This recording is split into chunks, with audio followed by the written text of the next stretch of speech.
जो स्त्रियां हैं और जो बच्चियां हैं, जो लड़कियां हैं, जिनका जीवन सुखी हो जाए, ठीक, उनका परिवार अच्छा बने, और जो मूलभूत जो बात जो सत्य है उसको समझ जाएं, तो उनका पूरा जीवन बहुत आनंदमय तरीके से निकल जाएगा। वो है मेन, इसमें गुलामी नहीं है पतिव्रत धर्म में। इसमें उनका स्वयं का परिवार ही सुखी रहेगा, वो स्वयं सुखी रहेगी, उसका पति सुखी रहेगा, उसके बच्चे सुखी रहेंगे, उसके बच्चे संस्कारवान रहेंगे।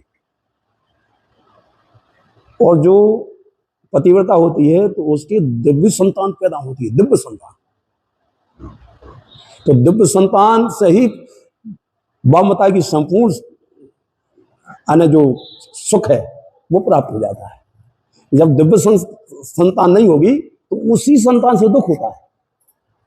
तो मूलभूत कहां से सुख की जो झर है वो पतिव्रता स्त्री से आती है। इसलिए जो जो और शिक्षाएं देते हैं कि जो गुलामी है या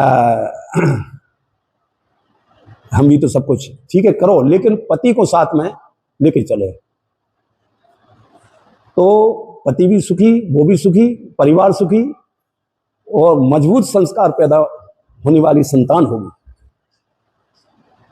इसलिए पतिव्रत धर्म कोई बुरा नहीं है, वो उसी के लिए सुखकारी है, स्त्रियों को ही सुखकारी है। इसके उदाहरण रूप हैं जैसे सत्यवान सावित्री। तो उनके पतिव्रत धर्म के प्रभाव से वो अपने यमराज से प्राण भी वापस ले आई।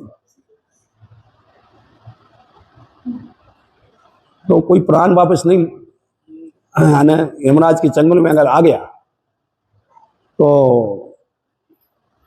संसार का कोई भी जब तब या संसार की कोई भी स्थिति है उसकी प्राण वापस नहीं कर सकता। लेकिन एक पतिव्रता में ही ऐसी शक्ति होती है कि यमराज के चंगुल से भी छुड़ा के अपनी पति को ले आ सकती है, इतनी सामर्थ्य हो जाती है। और एक और उदाहरण बता रहे हैं, जिनके पति जो बहुत सद्गुणी होते हैं और जो है तो उनके आधा पुण्य अपने आप पत्नी को मिलता है। वो पत्नी चाहे चाहे नहीं चाहे तो पूरे पुण्य अपने आप पत्नी को लग रहा है।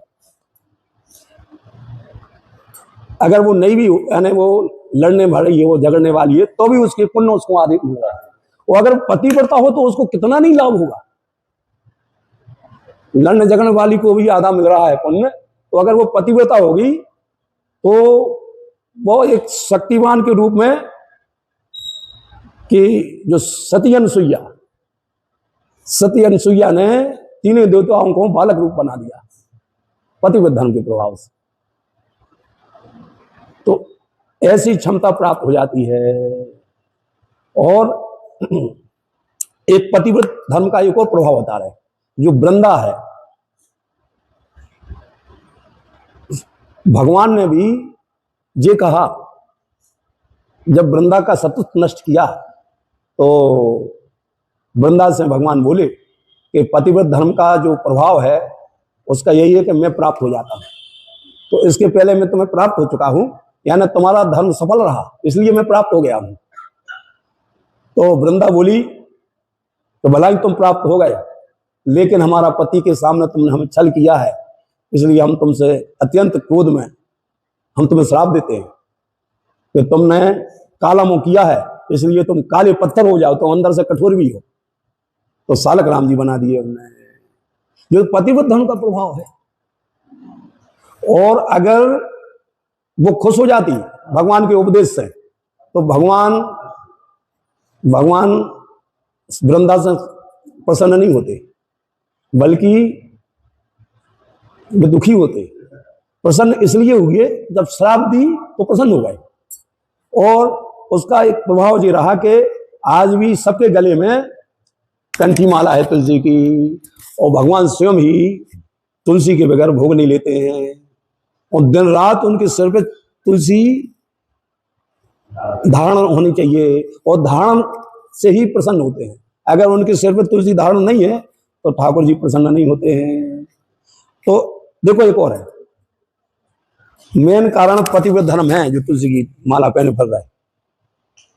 एक सबसे बड़ा द्योतक ये है कि जितने भी तुलसी की माला पहन रहे, मेन कारण पतिव्रत धर्म है उसमें। पहले जा देखो कि ये धारण क्यों, तो भगवान क्यों खुश हुए, पतिव्रत धर्म के कारण से। तो इतनी महिमा है पतिव्रत धर्म की।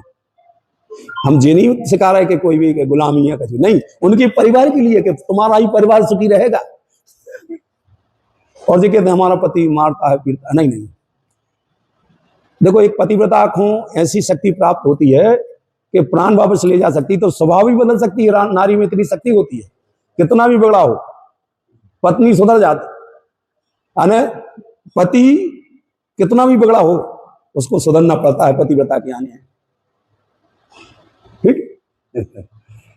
तो मूलभूत बात यही है कि किस प्रकार से जो बच्चियां सुखी हो जाएं, सुखी करने का एक वो बता रहे फार्मूला।